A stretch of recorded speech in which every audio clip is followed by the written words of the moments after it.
हम लोग यहाँ पर उपस्थित हैं हॉल में। हमेशा रीवा के पत्रकार बंधुओं को इस बात की हमेशा चिंता रहती थी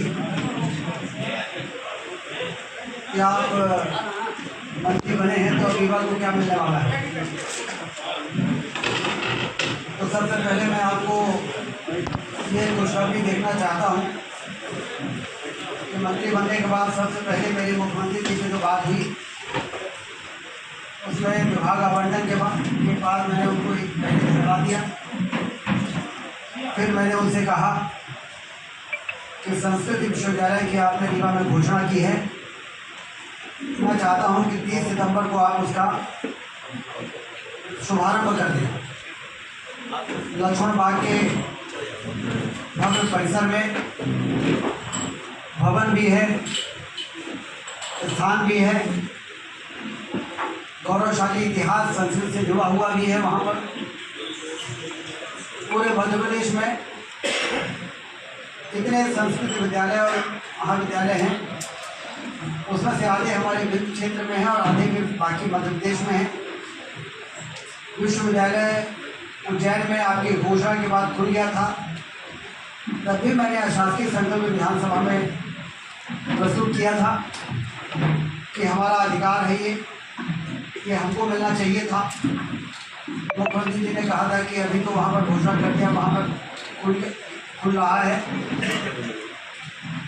लेकिन रीवा में भी विश्वविद्यालय खुलना चाहिए, इसके लिए ज़रूर हम फैसला करेंगे। तो मुझे बताते हुए बहुत प्रसन्नता है कि कैबिनेट की बैठक के तत्काल बाद प्रमुख सचिव उच्च शिक्षा को बुलाकर मुख्य सचिव के साथ उन्होंने बैठक किया।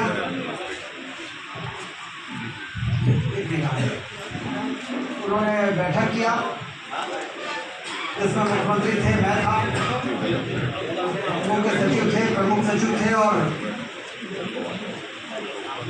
शिक्षा विभाग के सचिव थे। और ये तय हुआ कि तत्काल लक्ष्मण बाग में जो भवन है एसएफ के, जो वहाँ पर एक कंपनी रहती है, उसको खाली कराया जाए। वहाँ पर पीडब्ल्यूडी से एस्टिमेट बनाया जाए कि उसमें कितना रिपेयरिंग होगा, कितना फर्नीचर लगेगा, कितना कंप्यूटर लगेगा, कितना 5 कोर्सेज को से शुरुआत होगी, कितना प्रोफेसर लगेंगे, कितने लेक्चरर लगेंगे। मुझे आपको बताते हुए प्रसन्नता है कि जनवरी में ही वो अगले कैबिनेट में प्रस्ताव पहुंच जाएगा और सारा जो 8, 10, 15 करोड़ का जो भी 20 करोड़ जो भी लगेगा वो स्वीकृत हो जाएगा और 30 सितंबर को मुख्यमंत्री जी लक्ष्मण बाग के उस परिसर का शुभारंभ कर देंगे, जहां पर संस्कृत के पुराना गौरवशाली इतिहास फिर से स्थापित हो सके। तो एक तो काम ये इससे शुरुआत हुई है इस कार्यकाल की। एक बहुत ही आई अध्यक्ष हो गए, हमारे भारतीय जनता पार्टी के जिलाध्यक्ष डॉक्टर अभय सिंह जी भी आ गए हैं, आप भी आए, स्वागत है। तो एक तो ये इससे ये जानकारी आपको देना इससे ज़रूरी है कि आपके माध्यम से ये बातें जब जाएंगी तो रीवा और विंध्य क्षेत्र में इस बात को लेकर काफ़ी खुशी होगी कि ये, क्योंकि उज्जैन में पाणिनि विश्वविद्यालय के जाने के बाद केपीएस विश्वविद्यालय से संबद्धता हट गई और परीक्षा के लिए अन्य कार्यों के लिए लोगों को उज्जैन आने जाने में बड़ी परेशानी हो रही थी। तो अभी ये तय हुआ है कि यहाँ पर हम एक ऐसा फुल फ्लेजेड केंद्र शुरू कर देंगे, उसी का एक केंद्र यहाँ शुरू कर देंगे और साथ ही साथ आने वाले समय में इसको अपग्रेड करके इसको स्वतंत्र विश्वविद्यालय का रूप फिर दे दिया जाएगा। तो चूँकि अब आचार संहिता जल्दी लगने वाली है, इससे हमने कहा कि अभी तो आप यहाँ पर केंद्र शुरू कर दीजिए और विश्वविद्यालय खोलने में यदि 80 करोड़ लगना है तो केंद्र खोलने में भी 25-30 करोड़ से कम ही लगेगा।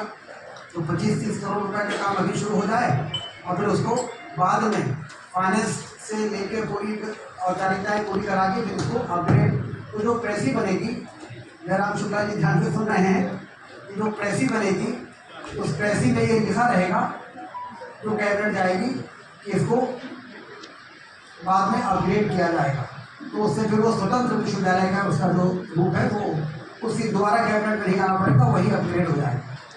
तो एक ये है। बाकी आज सबको मालूम है कि भारतीय जनता पार्टी की सरकार जब से बनी है विधि की तस्वीर और तकदीर को बदलने का काम शुरू हो चुका है। 500 करोड़ की लागत का हवाई अड्डा बन रहा है।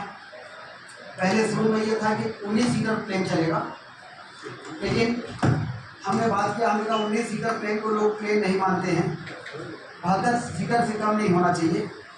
तो मुझे आपको बताते हुए प्रसन्नता है कि जो काम चल रहा था उसी ठेकेदार के स्कोप में 1400 मीटर का जो रनवे है उसमें उसको 1800 मीटर करने का जोड़ दिया गया है, क्योंकि ATR 72 चलने के लिए 1800 मीटर का रनवे चाहिए।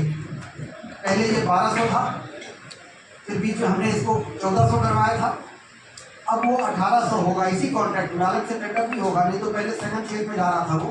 उनका सेकंड फेज का टेंडर में तो जैसे भोपाल का एक टर्मिनल है वैसा बनेगा, उसमें तो समय लगेगा, लेकिन हमको तो अभी 72 सीटर ट्रेन उड़ाना है, तो इसके लिए रनवे हो जाएगा।